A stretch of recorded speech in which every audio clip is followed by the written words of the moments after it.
So a few months back I did a video on a medical kit that you should probably have in your car at all times. A lot of people relate it to doomsday prepping. I disagree. Aside from the society that we live in today, you also have to worry about if you're seriously injured in a car accident. So this video is going to be pretty short and sweet. It's going to be about tourniquets. I have about 18 years of total law enforcement experience. I've patched up more than my fair share of gunshot wounds. There are 2 tourniquets that I would recommend that you have, 3 if you have kids. First one I would recommend is the cat. The cat is going to be a lot easier whenever you're applying it to yourself. The next one I'm going to recommend is a soft T, and that's the one that we're going to show today. The third one, if you have kids, is going to be a ratchet pediatric tourniquet. This is what a soft T tourniquet looks like. I know it's kind of difficult to see, but you want to load it to where you can actually get your leg inside if you needed to. That being said, if you needed to, this little clamp comes off. That way you can actually slip it under your leg if you need to. You want to leave about 2 hands widths on the end so that you can get a good grip.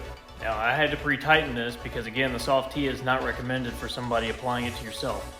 Apply it as high as you possibly can to the limb that is affected. Most medical professionals are going to recommend that it is applied this way on the inside of the affected limb. That being said, if you just got shot and you got shit in your shorts, it doesn't matter, just get it on. Next thing you do is you tighten down this strap as tight as it goes. The last step is pretty simple. You tighten the windlass down until the bleeding stops. Latch it on with the triangle, and you've successfully applied your tourniquet. Now I'm not going to tighten this all the way down because this is still a usable tourniquet.